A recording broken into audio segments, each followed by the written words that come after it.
إن الحمد لله نحمده ونستعينه ونستغفره ونؤمن به ونتوكل عليه ونعوذ بالله من شرور أنفسنا ومن سيئات أعمالنا ونعوذ بالله من شرور أنفسنا ومن سيئات أعمالنا من يهده الله فلا مضل له ومن يضلله فلا هادي له أشهد أن لا إله إلا الله وحده لا شريك له وأشهد أن سيدنا ونبينا وحبيبنا وشفيعنا ومولانا محمدا عبده ورسوله صلى الله عليه وعلى آله وصحبه وسلم أما بعد قد قال الله تبارك وتعالى بعد أعوذ بالله من الشيطان الرجيم بسم الله الرحمن الرحيم الحمد لله الذي أنزل على عبده الكتاب ولم يجعل له عوجا صدق الله العلي العظيم. அல்லாஹ்வின் நல்லடியார்களே, அன்பு சகோதர நண்பர்களே, பெரியவர்களே, அல்லாஹுவை பயந்து அஞ்சி தக்வா செய்து அவனால் ஏவப்பட்ட ஏவல்களை எல்லாம் எடுத்து நடக்கும்படியாகவும் வேண்டாம் என்று சொல்லப்பட்ட விளக்கப்பட்ட அத்துணை வகையான பாவங்களை விட்டும் தன்னையும் தன்னை சார்ந்தோரையும் பாதுகாத்து விலகி நடந்து கொள்ளும்படியாக முதலாவதாக எனக்கும் அப்பாலுங்களுக்கும் ஞாபகமூட்டிக் கொள்கின்றேன், வசியத்தும் செய்து கொள்கின்றேன், அன்பு கட்டளையும் பிறப்பித்துக் கொள்கின்றேன். அன்புக்குரிய இஸ்லாமிய சகோதரர்களே, பெரியவர்களே, நண்பர்களே, அல்லாஹ் சுப்ஹானஹு தஆலா திருமறையின் ஊடாக, குர்ஆனின் ஊடாக நம் அனைவரை பார்த்து ஒரு கேள்வி கேட்கின்றான். அல்லாஹுவாகவே ஒரு கேள்வியை எழுப்பி அவனாகவே எங்களை விழித்து ஒரு கேள்வி கேட்கின்றான். கேட்டுவிட்டு அந்த கேள்விக்குரிய பதிலையும் அவனே சொல்லுகின்றான். காலையாகின்றோம், மாதங்கள் கழிந்து போகிறது, வருடங்கள் கழிந்து போகிறது. தங்களுடைய வருடங்கள் ஒவ்வொரு வருடமாக கழியும் பொழுது அதை நாங்கள் கொண்டாடுகின்றோம். இப்படியாக காலங்கள் கழிந்து போய்கொண்டே இருக்கிறது. கடைசியாக ஒரு நாளைக்கு ஒரு செய்தி வந்து கிடைக்கும், இன்னார் வஃபாத்தாகிவிட்டார் என்று சொல்லி. அவர் எப்படிப்பட்ட ஒருவராக இருந்தாலும் ஒரு சில நாட்களுக்கு அவரை பற்றி பேசுவோம், அதற்கு பிறகு நாங்கள் அவரை மறந்து விடுவோம். 100 வருடங்களுக்கு முன்னால் வாழ்ந்தவர்கள் யார் என்பது எங்களுக்கு தெரியாது. 100 வருடங்களுக்கு முன்னால் வாழ்ந்தவர்கள் அப்படியே மறைந்து போய்விட்டார்கள். 100 வருடங்களுக்கு முன்னால் வாழ்ந்தவர்களை பற்றி நாங்கள் இப்பொழுது பேசுவதாக இருந்தாலும் அது பெர்சன்டேஜில் பார்த்தால் அது எத்தனை பாயிண்ட்டுக்கு பிறகு வருமோ தெரியாது. 100 வருடங்களுக்கு முன்னால் வாழ்ந்த மனிதர்களில் ஒரு சிலரை மட்டும் நாங்கள் பேசிக் கொண்டிருப்போம், கதைப்போம். அவர்களுடைய வரலாறுகள் இருப்பதின் காரணமாக, அவர்கள் பேசப்படக்கூடியவர்களாக இருப்பதின் காரணமாக பேசிக் கொண்டிருக்கிறோம். அப்படிப்பட்ட ஒரு சிலரைத்தான் நாங்கள் எங்களுக்கு தெரியும். அன்புக்குரிய நண்பர்களே, சகோதரர்களே, அல்லாஹ் கேட்கக்கூடிய கேள்வி என்ன தெரியுமா? அப்ப ஹஸிபுத்தும் அன்னமா ஹலக்னாகும் அபஸா, நீங்க நினைக்கிறீங்களா நாங்க உங்களை இந்த பூமிக்கு மேல வீணாக படைத்திருக்கிறோம், எந்த பர்பஸும் இல்ல, நீங்க ஒரு இன்சிடென்ட்ல பிறந்துட்டீங்க, எங்களோட பேரண்ட்ஸ் வந்துட்டு நிக்காக திருமணம் முடிச்சு கொண்டாங்க, அவங்களுக்கு ஒரு ஃபேமிலி லைஃப் இருந்துச்சு, அதுல நாங்க பிறந்துட்டோம் என்று நீங்க நினைக்கிறீங்களா? இதுதான் அவங்களுடைய யூகம், உங்களுடைய நீங்க இருக்கிறத பத்தி இந்த பூமிக்கு மேல. அப்ப ஹஸிபுத்தும் அன்னமா ஹலக்னாகும் அபஸா, நீங்க ஒரு இன்சிடென்ட்ல பிறந்தவர்களா அல்லது ஒரு அல்லாஹ் சுப்ஹானஹு தஆலாவுடைய ஸ்ட்ராட்டஜியில பிறந்தவர்களா? அல்லாஹ் அப்படித்தான் கேட்கிறான். இதுக்கு என்ன பதில்? இந்த கேள்விக்கு என்ன பதில் சொல்லலாம்? அல்லாஹ் எதற்காக வேண்டி என்ன படைத்தான்? அவனே கேட்கிறான். நீங்க நினைக்கிறீங்களா ஒரு கோ இன்சிடென்ட்ல நீங்க பிறந்தவங்க என்று சொல்லி? அஃபரஐதும் மா தும்னூன் அஅன்தும் தக்லுகூனஹு அம் நஹ்னுல் காலிகூன். சரி, உங்களோட பேரண்ட்ஸுக்கு என்ன செய்யலாம்? உங்களோட பேரண்ட்ஸுக்கு என்ன செய்யலாம்? என்ன செஞ்சிருக்கலாம்? அவங்களுக்கு ஒரு லைஃப் இருந்துச்சு, அவங்க 2 பேரும் குடும்பம் நடத்தினாங்க. அவர்கள் இவ்வளவு தான் அவர்களால் நடக்க முடியும். அதுக்கு பிறகு அல்லாஹ் கேட்கிறான், அந்த விந்தை ஒரு மனிதனாக படைத்தது யாரு? ஒரு குழந்தையாக பிறக்க செய்தது யாரு? நீங்க பார்க்கலையா? கொஞ்சம் உங்களுக்குத்தானே அல்லாஹ் மிச்சம் தந்திருக்கிறான் தலைய பேசுறதுக்கு, சிந்திக்கிறதுக்கு. சரி, என் உமா வாப்பா 2 பேருமாக குடும்பம் நடத்தினாங்க, நான் பிறந்துட்டேன். அல்லாஹ் கேட்கிறான், உன்னை படைத்தது யாரு? உலகத்தில் உன்னை படைத்தது யாரு? அஃபரஐதும் மா தும்னூன் அஅன்தும் தக்லுகூனஹு அம் நஹ்னுல் காலிகூன். உங்களை படைச்சது உங்க உம்மா வாப்பாவா அல்லது நானா? அல்லாஹ் சொல்லுகிறான், உங்களோட உம்மா வாப்பா உங்களை படைக்கையில் நான் தான் படைச்சேன். யஹபு லிமன் யஷாஉ இனாஸா. உங்களுடைய உம்மா வாப்பா விரும்பி இருந்தா எல்லாமே ஆம்பளை பிள்ளையாக பிறந்திருக்கும். அப்ப நாங்க டௌரி கொடுக்க தேவையில்ல, டௌரி வாங்குற சமூகமாக மாறிவிடுவோம்.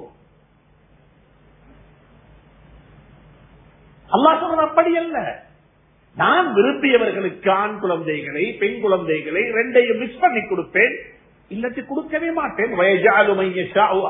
நாடியவர்களுக்கு குழந்தை பாக்கியம் இல்லை. எந்த டெஸ்ட் செஞ்சு பார்த்தாலும் எவ்ரிதிங் இன் ஆர்டர், எல்லாமே சரியாகத்தான் இருக்குது, ஆனா புள்ள இல்ல. அல்லாஹ் சொல்லுகிறான், இல்ல அதே கையில் உள்ள விஷயம், அதோட கையில் உள்ள விஷயம் அல்ல. சில சந்தர்ப்பங்கள்ல உங்களோட புள்ளையோட ஜனாசாவை நீங்க தொழுவிக்க வேண்டியும் வரும். ஏன் தெரியுமா? காரணம், அஜல் என்ற கையில் உள்ளது. நீங்க எப்ப மௌத்தாகணும் என்பதை நீங்க பிறக்கும் பொழுதே நான் முடிவு செய்து விட்டேன். குல், ஒவ்வொரு வெள்ளிக்கிழமை காலையிலும் சுபஹு தொழுகை நடத்த போகிறாங்க. குல் யதவஃபாக்கும் மலக்குல் மௌத் அல்லதி முக்கில பிக்கும். நீங்க நாங்க மௌத்தாகுறது குர்ஆன் சொல்லல, அல்லாஹ் குர்ஆன்ல சொல்லல நீங்க மௌத்தாகுவீங்க என்று சொல்லி. என்ன மௌத்தாகுவீங்க? யாரும் மௌத்தாக மாட்டாங்க. எல்லாருடைய ஆக்டிவிட்டிஸ், எல்லாருடைய முன்னேற்பாடு மௌத்தாகாம இருக்கத்தான் எல்லாம் செய்தோம். நாங்க எல்லா நடவடிக்கையும் சேர்ந்து மௌத்தாகாம இருக்கிறதுக்கு, மௌத்தாகிறதுக்கு அல்ல. டாக்டர்கிட்ட போறது, மெடிசின் எடுக்கிறது, எக்ஸசைஸ் செய்யறது, காலையில வாக் போறது, சாப்பாட்டுல பத்தியம் காக்கிறது, எதை செஞ்சாலும் இந்த ராவையில கம்ஃபர்டபிளா தூங்குறது, எதுக்கு வாழணும்? நாங்க யாரும் மௌத்தாகிறதுக்கு வாழ்றது இல்ல. ஆனா அல்லாஹ் சொல்றான், நீங்க மௌத்தாக மாட்டீங்க, நாங்க உங்களை மௌத்தாக்குவோம். புல் நபியே நாயகமே சொல்லுங்க, உங்களை நாங்க மௌத்தாக்குவோம். எப்படி மௌத்தாக்குவோம்? உலகத்தில் இன்று வரைக்கும் உலகத்திலே பல் காணாத ஒன்றுதான் நாங்க எப்படி தூங்குறோம். எனக்கு எப்படி தூக்கம் வருகிறது? வீட்டுக்குள்ள மனைவியோட கரைத்துக் கொண்டே இருக்கிறோம், மனைவி பேசிக்கொண்டே இருக்கிறாள், இவருக்கு தூக்கம் வந்து விட்டு. எப்படி தூக்கம் வந்தது? நேற்று இரவு நான் எப்படி தூங்கினேன், எனக்கு எப்படி தூக்கம் வந்தது? தூக்கத்துக்கு ஆயத்தமாகிக் கொண்டு கட்டிலுக்கு போறது மட்டும் தான் தெரியும், தூக்கம் எப்படி வந்தது என்று தெரியாது. அல்லாஹ் சொல்லுகிறான், நீ தூங்க இல்ல, உன்னை நான் தூக்கமாக்கினேன். உனக்கு தூக்கத்தை தந்தது நான். 7 மணித்தியாலங்கள்ல 8 மணித்தியாலத்துல கண் திறக்க வேண்டும் என்பது கட்டாயம் இல்ல. சூரத்துல் கஹ்ஃபில் அல்லாஹ் சொல்லுகிறான், குகைவாசிகளை நாங்கள் 300 வருடம் தூக்கமாக்கினோம். உஸைர் அலைஹிஸ்ஸலாத்து வஸ்ஸலாம் அவர்கள் 100 வருஷம் தூங்கினார்கள். குர்ஆன் கதைக்குது, குர்ஆன் சொல்லுது. அன்புக்குரிய நண்பர்களே, சகோதரர்களே, பெரியவர்களே, அல்லாஹ் சுப்ஹானஹு வ தஆலா மிக அழகாக சொல்லுகிறான். மனிதா கொஞ்சம் சிந்திச்சு வா, சிந்தி. குல் யதவஃபாக்கும், நீங்க மௌத்தாகிறது இல்ல, மலக்குல் மௌத் அல்லதி முக்கில பிக்கும். உங்களோட பேரை எழுதி ஒரு மலக்குடைய கையில நாங்க கொடுத்துட்டோம், அவரை நாங்க அப்பாயின்மெண்ட் பண்ணிட்டோம். குர்ஆன் அப்படித்தான் சொல்லுது, குர்ஆன் அப்படித்தான். யதவஃபாக்கும் மலக்குல் மௌத் அல்லதி முக்கில பிக்கும். ஏஜென்ட், வக்கீல் ஏஜென்ட்.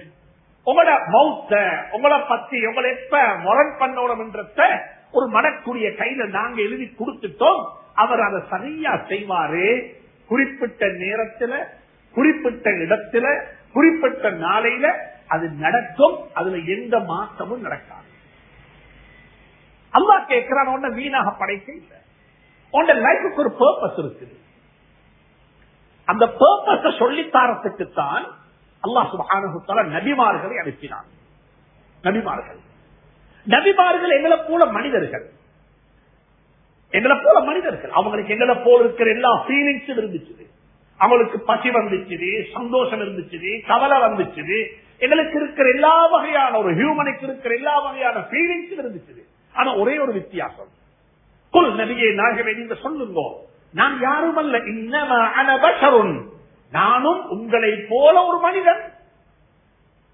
ஆனா வித்தியாசம் என்ன தெரியுமா, உங்களுக்கு இருக்கிற எல்லா ஃபீலிங்ஸும் எனக்கு இருக்குது, உங்களுக்கு இருக்கிற எல்லா தேவையும் எனக்கு இருக்குது. என் மகன் மௌத்தானார் இப்ராஹிம் ரலியல்லாஹு தஆலா அன்ஹு மௌத்தானாங்க, ஸல்லல்லாஹு அலைஹி வஸல்லம் அழுதாங்க.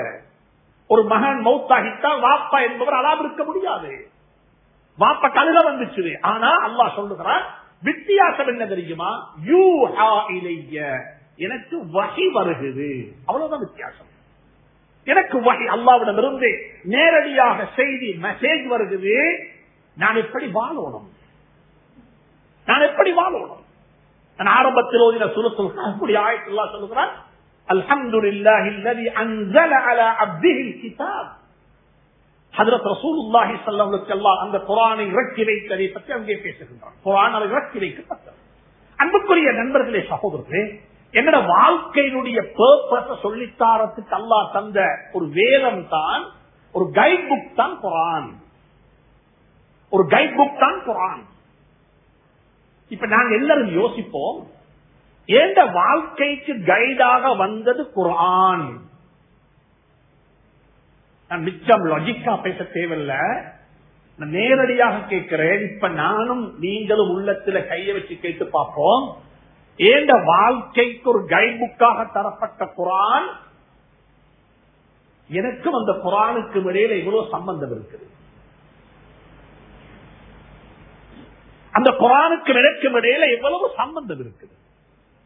எனக்கும் அந்த குர்ஆனுக்கு இடையில் உள்ள ரிலேஷன்ஷிப் என்ன, அந்த குர்ஆன் என்ற கூட்டுக்குள்ள, இந்த வீட்டுக்குள்ள எவ்வளவு தூரத்துக்கு இம்ப்ளிமெண்ட் ஆகுது, என்ற பிசினஸ் லைஃப்ல அந்த குர்ஆன் எவ்வளவு தூரத்துக்கு இம்ப்ளிமெண்ட் ஆகுது, என்ற சோசியல் லைஃப்ல அந்த குர்ஆன் எப்படி இம்ப்ளிமெண்ட் ஆகுது, எப்படி நடைமுறைப்படுத்தப்பட்டிருக்குது. இந்த நாட்டில 90% மாற்று மதத்தை சார்ந்த மக்கள் இருக்கிறாங்க. அவர்களோட நான் வாழும் பொழுது இந்த குர்ஆன் எனக்கு என்ன கைட் பண்ணுது. எனக்கு அல்லாஹ் குழந்தைகளை தந்திருக்கிறான். இந்த குழந்தைகளுக்கு நான் என்ன செய்யணும், எனக்கு 2 பேரண்ட்ஸ் அல்லாஹ் தந்திருக்கிறான். நான் யாராக இருந்தாலும் சரி, நான் அல்லாஹ்வுடைய அடிமை. ஒரு தாய்க்கும் ஒரு தகப்பனுக்கும் பிறந்த குழந்தை. என் உம்மா வாப்பாக்கு நான் என்ன செய்யணும்? நான் யாராகவும் இருக்கலாம், நீங்க யாராகவும் இருக்கலாம். ஆனா அல்லாஹ்வுடைய அடிமை ஒரு தாய்க்கும் ஒரு தகப்பனுக்கும் பிறந்த குழந்தைகள்.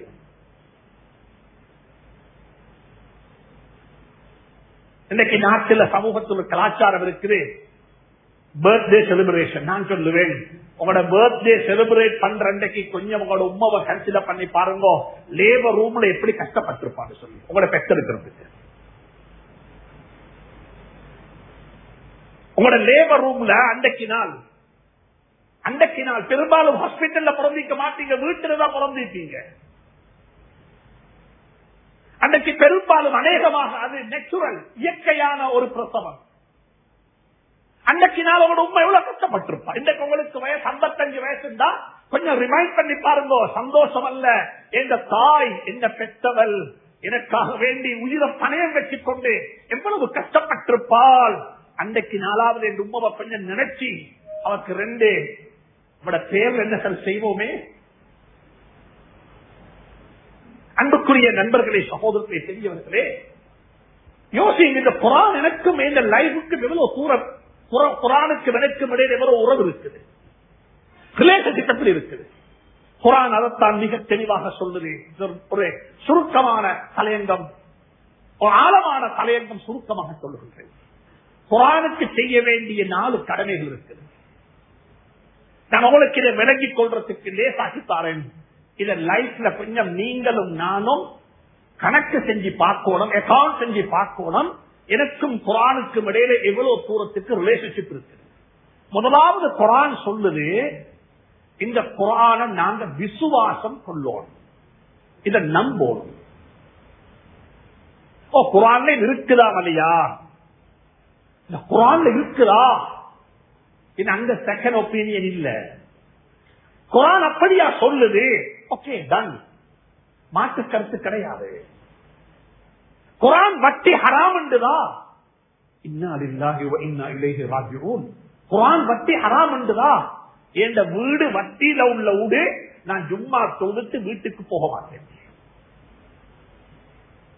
நான் பள்ளிக்கு வந்த வாகனம் வட்டியுள்ள வாகனம் இல்ல, அந்த வாகனத்தில் ஏறி வர வீட்டுக்கு போறதில்ல, அது நேர இப்ப தௌபா. எனக்கு ஒரு டெஸ்டமோனியல் கேஸ்ல நான் என் பிரதர்ஸோட என் வாப்பா விட்டுட்டு போன ப்ராப்பர்ட்டியை பிரிச்சு கொள்றதுக்கு நான் கோர்ட்ல வழக்கு பேசிக் கொண்டிருக்கிறேன். ஆனா குர்ஆன் கிறிஸ்ட கிளியரா சொல்லுது, உண்ட வாப்பா மௌத்தானா சொத்தை எப்படி பிரிச்சோம். அதுக்கு நீங்க இன்னமொத்த போயிட்டு ஒரு ஐடியா ஒப்பீனியன் கேட்க தேவையில்லை, அதுக்கு ஒரு லாயர் தேவையில்லை உங்களுக்கு. அது எப்படி செய்யணும், லா இந்த நாட்டினுடைய லால டெஸ்டமோனியல் கேஸ எப்படி ஃபைல் பண்ணணும், அதுக்கு லாயர் தேவைப்படுவாரு. ஆனா உங்களோட போர்ஷன் என்ன, உங்களோட பங்கு என்ன, உங்களுக்கு இருக்கிற ரைட்ஸ் என்ன, இதுக்கு லாயர் தேவையில்ல. நீங்க குர்ஆன சூரத்து நிசாவை திறக்கினா அது சின்ன பிள்ளைக்கு விளங்குற மாதிரி உங்களுக்கு சொல்லித்தரப்பட்டிருக்குது. யூசிக்குமுல்லாஹு ஃபீ அவுலாதிக்கும் லிஸ்ஸக்ரி மிஸ்லு ஹவ்வில் உன்ஸயைன். அன்புக்குரிய நண்பர்களே, சகோதரர்களே, எனக்கு எப்பயும் ஆச்சரியம் என்ன தெரியுமா, தொழுகையில இமாம் வெள்ளிக்கிழமை காலையில அவர் சூரத்துல் தஹர் ஓதல்ல, சூரத்துல் சஜதா ஓதல்லண்டா, அவரை கேள்வி கேட்கறதுக்கு 100 பேர் இருப்பாங்க. அதுல உள்ள விடயங்கள் என்னோட வாழ்க்கையில் இருக்குதா? நான் மிக இரக்கமா சொல்றேன், முதலாவது கொண்டு வாங்க வாழ்க்கையில குர்ஆனுடைய விடயத்தில நம்பிக்கை, விசுவாசம். குர்ஆன் சொன்னா அது கங்கல இல்ல. ஃபஸ்தகிம் கமா உமிர்த. யாருக்கு ஆர்டர் இது? இது யாருக்கு ஆர்டர்? கமான், அல்லாஹ்வுடைய ஆர்டர். யாருக்கு? ஹஜ்ரத் ரசூலுல்லாஹி ஸல்லல்லாஹு அலைஹி வஸல்லுமுக்கு அல்லாஹ் சொல்லுகிறான், நபியே நாயகமே, நாங்க சொன்னபடி நீங்க வாழுங்க. ஃபஸ்தகிம், ஸ்டாண்ட் அப், நிலையாக நில்லுங்க, அங்கிட்டு இங்கிட்டு வைக்கிறவானம். நபிக்கு அல்லாஹ் சொல்றான், நான் சொன்னதுல உங்களோட புத்திய நீங்க பாதிக்கவான, நான் சொன்னதை நீங்க செய்வோம். இங்க இருக்கிறாங்க உலமாக்கள், இந்த பள்ளியில் இமாம்கள் இருக்கிறாங்க, கேள்வி பேச்சு குர்ஆன் இப்படி இருக்கலாம், அல்லாஹ் நபிக்கு இப்படி சொல்றானா? நபியே நாயகனே, ஏவப்பட்டது போல சொல்லப்பட்டது போல நீங்க வாழ பழகுங்க, வாழுங்கோ, ஸ்டாண்ட் அப் ஆகுங்கோ. உங்களோட புத்திய பாதிக்காது. இந்த கேள்வி சமூகத்தில் குர்ஆனுக்கு செய்ய வேண்டிய முதல் கடமை என்ன தெரியுமா? நான் குர்ஆனுக்கு செய்ய வேண்டிய முதல் கடமை குர்ஆனை விசுவாசம் கொள்வது. குர்ஆன் சொல்லுதா? குர்ஆன் சொல்லுது. அக்ஸாவை பத்தி குர்ஆன் சொல்லி இருக்குது. சுப்ஹானல்லதி அஸ்ரா பிஅப்திஹி லைலன் மினல் மஸ்ஜிதில் ஹராம் இலல் மஸ்ஜிதில் அக்ஸா. அக்ஸாவுடைய பள்ளி, நாங்க எங்கேயோ இருக்கிற அக்ஸாவுக்கு துஆ கேட்கிறோம். ஆனா என்னோட பள்ளி அது தொழுகைக்கு ஆள் இல்லாம பள்ளி பிச்சை வாங்குது. எங்கட பள்ளியில சுபகுக்கு வார மக்களையும் ஊருடைய பாப்புலேஷன் பார்த்தா பெர்சன்டேஜ் என்னன்றத நீங்க முடிவு செய்வோம். எங்கட பள்ளி, இந்த பள்ளி, அந்த பள்ளி, எந்த பள்ளியாக இருக்கட்டும், அந்த பள்ளியில பாப்புலேஷனையும், அந்த பள்ளிக்கு இருக்கிற மஹல்லா லிஸ்ட், எத்தனை ஃபேமிலிஸ், எத்தனை ஜென்ஸ் இருக்கிறாங்க ஊர்ல கணக்கு பார்த்து, அதையும் அன்றைக்கு நாள் சுபகு தொழுகிற மக்களையும் பார்த்தா என்ன பெர்சன்டேஜ் என்றது உங்களுக்கு வரும். அன்புக்குரிய நண்பர்களே, சகோதரர்களே, பெரியவர்களே, அல்லாஹ் எனக்கு உங்களுக்கு துணை புரிவானாக. பேசுறது ரொம்ப லேசி, விளங்கிக் கொள்ளவும் லேசி, ஆனா நடைமுறைப்படுத்தணும். குர்ஆன் மிக தெளிவாக சொல்லுது, இந்த குர்ஆனை நீங்க விசுவாசம் கொள்ளுங்கள், இந்த குர்ஆனை நீங்க நம்புங்கள், இந்த குர்ஆன்ல சொல்லப்பட்ட விடயங்கள் ஹக், அதுல மாற்று கருத்து கிடையாது.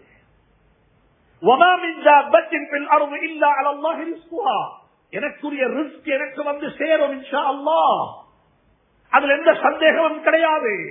நான் எங்க மௌத்தாக போறேன், நான் எங்க வாழ போறேன், இதெல்லாம் எனக்கு என்ன அனுப்புறதுக்கு முந்தி அல்லாஹ் எழுதிட்டான், அல்லாஹ் எழுதி அனுப்பிட்டான். எனவே அன்புக்குரிய நண்பர்களே, சகோதரர்களே, குர்ஆனுக்கு செய்ய வேண்டிய முதல் கடமை குர்ஆன்ல சொல்லப்பட்ட விடயங்களை நம்புவது. மௌத்துக்கு பிறகு ஒரு வாழ்க்கை இருக்குது. நீங்க யாரும் நினைச்ச வாரம் இந்த பள்ளிக்கு பின்னால் முன்னுக்கு இருக்கிற ஜனாதாக்கள், மையவாடியில் அடக்கப்பட்டிருக்கக்கூடிய ஆயிரக்கணக்கான லட்சக்கணக்கான மனிதர்கள், இம்மா ரௌதத்தும் மின் ரியாதுல் ஜினான் வ இம்மா ஹுஃப்ரத்தும் மின் ஹுஃபரின் நீரான். இவைகள் ஒன்றோ சுவனத்தின் பூங்காக்கள் அல்லது நரகத்தின் படுகொலிகள். அல்லாஹ்வே அனைத்தையும் சுவனத்தின் பூங்காக்களாக்கி வைப்பானார். நாங்க பேசுவது கேட்குது, ஆனா பதில் சொல்ல முடியாது. அல்ஹாக்குமுத் தகாசுர், அல்லாஹ் சொல்றான், அல்ஹாக்குமுத் தகாசுர் ஹத்தா ஸுர்துமுல் மகாபிர். இங்க வந்து சேர்ந்து கொள்ளும் வரைக்கும் தான் உங்களோட எல்லா ஆட்டமும். இங்க வந்து சேரும் வரைக்கும் தான் உங்களோட எல்லா ஆட்டமும்.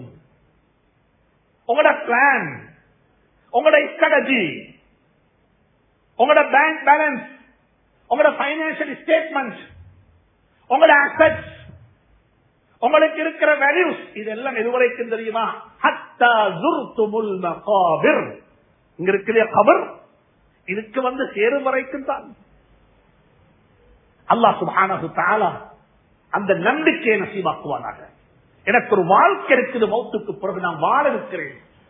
இரண்டாவது, குர்ஆன் சொல்லக்கூடிய பணி என்ன தெரியுமா? அல்லாஹ்வுடைய குர்ஆன் கண்ணியப்படுத்தப்பட வேண்டும்.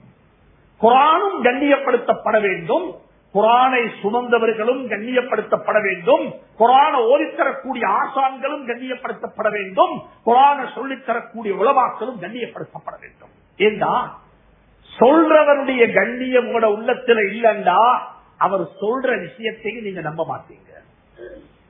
முதலாவது செய்ய வேண்டிய வேலை தெரியுமா?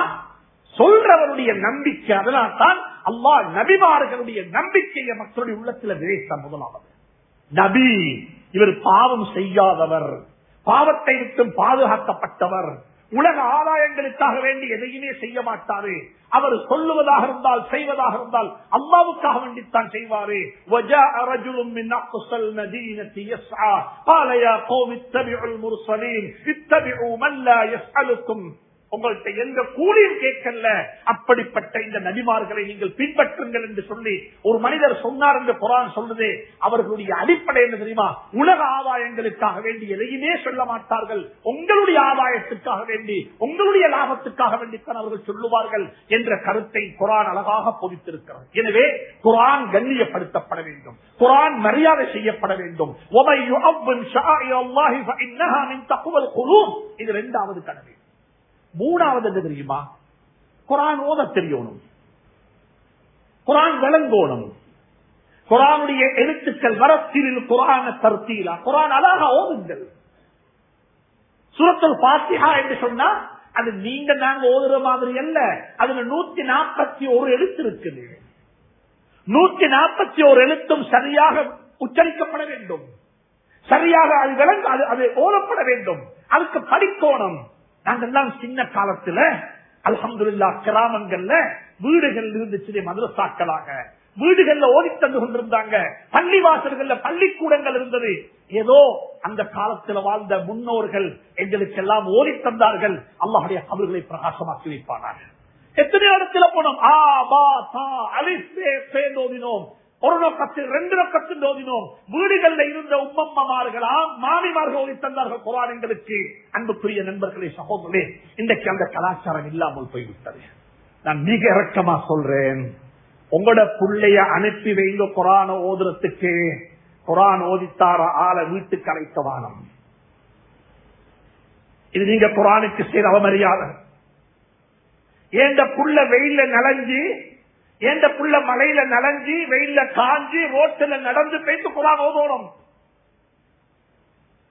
எங்க வீட்டுக்கு ஹஜ்ரத் வராரு, நாங்க அவருக்கு பே பண்றோம்டா, குரான் அவ்வளவு சீப் இல்ல, உங்களோட புள்ள கண்ணியம், உங்களோட புள்ள கஷ்டப்படக்கூடாது, எந்த புள்ளைட குரானுக்கு உத்தரவு ஓதி கொடுத்துட்டு போகட்டும், அவருக்கு கொடுக்கிற ஹக்கையும் உங்களோட பிள்ளைக்கு சான்ஸ் பாடம் நடத்த வார சாருக்கு கொடுக்கிற ஹக்கையும் கொஞ்சம் கம்பேர் பண்ணி பார்த்துக்கோங்க. இது நான் எந்த லைஃபுக்கு சொல்றேன், உங்களுக்கு மட்டுமல்ல எனக்கும் சேர்த்து சொல்றேன். எனக்கு 5 புள்ள இருக்குது. எந்த பிள்ளைக்கு குரான் ஓதி கொடுக்க வார ஹசரத்துக்கு கொடுக்கிற மந்த்லி கொடுக்கிற அமௌண்டையும் எந்த பிள்ளைக்கு ஐடிசி அதாவது சயின்ஸ் பாடம் மேக்ஸ் பாடம் அடிச்சு கொடுக்க வார அந்த டீச்சருக்கோ அந்த மாஸ்டருக்கோ கொடுக்கிற அமௌண்டையும் நீங்க கொஞ்சம் கம்பேர் பண்ணி பார்த்துட்டு நீங்க சொல்லுங்க, எந்த பார்வையில இந்த குரானை விடவும் இந்த மேக்ஸ் பாடம் முக்கியமானது, இந்த சயின்ஸ் பாடம் முக்கியமானது, அதனால தானே கூட பே பண்றீங்க. குரானை கண்ணியப்படுத்துங்க, குரான் உடையவர்களை கண்ணியப்படுத்துங்க, குரானை சண்டைப்படுத்துங்க. உங்களோட வீட்டுக்கு குரான் ஓதி தருத்தர் வர தேவையில்லை, அவருடைய வீட்டுக்கு நீங்களுமாக கூட்டிக் கொண்டு போய்த்து வெளியில நில்லுங்கோ, ஏண்ட புள்ள அவருடைய வீட்டுல போய்த்து குரான் ஓதிச்சு வரட்டும். இதுதான் அப்பாசியாக்களுடைய காலத்தில் வாழ்ந்த ராஜாக்கள் அரசர்கள் செய்த பணி படித்தான். குரான் ஓதித்தாரத்துக்கு இமாம் மாலிக் ரஹ்மத்துல்லாஹி அலைஹி வீட்டுக்கு அழைக்க இல்ல, இமாம் மாலிக் ரஹ்மத்துல்லாஹி ஹலீஃபா ஹாரூன் ரஷீதுடைய வீட்டுக்கு போக இல்ல, ஹலீஃபா ஹாரூன் ரஷீதுடைய மகன ஹலீஃபா ஹாரூன் ரஷீத் அவர் தனித்து வச்சாரு. என்ன குரான் என்ற புள்ள தேடி போய் தோதோணும். இது 2வது குரான். 3வது குரானுக்கு செய்ய வேண்டிய பணி. 4வது பணி என்ன தெரியுமா அன்புக்குரிய நண்பர்களே, விரிவாக பேச வேண்டும், அழகாக பேச வேண்டிய தலையங்கம் இது, ஆனாலும் நேரம் இடம் கொடுப்பதில்லை. 4வது என்ன தெரியுமா, குரான் சொல்லக்கூடிய முறை பிரகாரம் வாழ பழகுது. குரான் எல்லாத்துக்கும் உதாரணம் சொல்லுது. ஒரு பிரெக்னன்டாக இருக்கிற தாய் தந்த வயிற்றுல புள்ளைய வச்சுக்கொண்டு என்ன கனவு காணணும், அவ என்ன கனவு காணணும்? ஈசா அலைஹிஸ்ஸலாத்தை வயிற்றுல சுமந்து கொண்டு ஈசா அலைஹிஸ்ஸலாத்துடைய தாய் மரியம் அலைஹிஸ்ஸலாத்து வஸ்ஸலாம் ஒரு கனவு கண்டார்.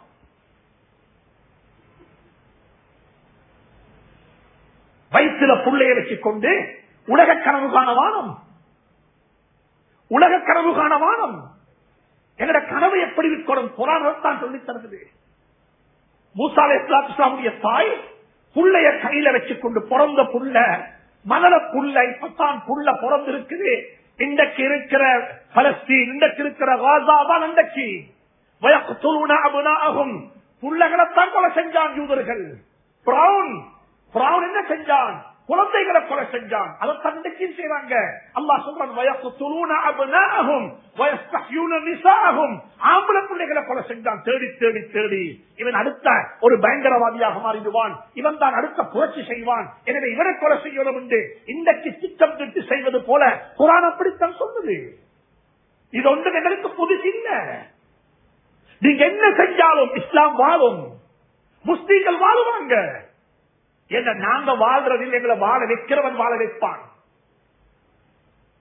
வாழ வைப்பவன் வாழ வைப்பான். நீங்க கோழைகளாக வாழும், அப்படித்தான் குர்ஆன் சொல்லுது. மூசா அலைஹிஸ்ஸலாத்துடைய தாய் கையில புள்ளைய வச்சு கொண்டிருக்கிறாங்க. நாங்க நினைக்கிறோம் எங்கட புள்ளையோட ஹாப்பினஸ் தான் எங்கட ஹாப்பினஸ், அதுக்கு என்ன ஹராத்த செஞ்சாலும் பிரச்சனை இல்ல. அல்லாஹ் சொல்றா மூசாவுடைய தாயை பார்த்து, இந்த புள்ளைக்கு நீங்க பால் கொடுங்க, உங்களுக்கு பால் கொடுக்க பயமாக இருந்தா இந்த புள்ளைய தண்ணியில போடுங்க. நாங்க சொல்லுவோம் புத்தி இல்லையா, யோசிக்கிற இல்லையா? அல்லாஹ் சொன்னு செய்யறது தானா? அல்லாஹ் சொன்னா செய்யத்தான் வேணும், அல்லாஹ் சொன்னா செய்யத்தான் வேணும். மூசா அலைஹிஸ்ஸலாத்துடைய தாய்க்கு அல்லாஹ் சொன்னா உனக்கு பால் கொடுக்க பால் கொடுமா, பால் கொடு. உனக்கு பயமாக இருக்குதா? பாலை கொடுத்து கொண்டிருக்கக்குள்ள யாருடைய கண்ணியாவது பட்டுட்டா எந்த பிள்ளைய தேடி வந்து கொலை செஞ்சிடுவாங்க பயமாக இருக்குதா? அல்லாஹ் சொன்னான் பயமாக இருக்குதா, அந்த புள்ளைய தண்ணியில போட்டுடு. இன்னாரா தூகிலை, நான் சொன்னதை நீ செஞ்சா இந்த புள்ளைய நான் உனக்கு திருப்பி தருவேன். அல்லாஹ் வாக்கு மீறாதவன். வட்டிக்கு தௌபா செய்தோ உங்களுடைய 7 பரம்பரை பணக்காரனாக வாழ இன்ஷா அல்லாஹ். நீங்க வட்டியோட மௌத்தானா நான் பதுவா செய்யல, யதார்த்தத்தை சொல்றேன். உங்களோட பிள்ளைகள் பிச்சைக்காரனாக நடமாடுவாங்க பூமிக்கு மேல.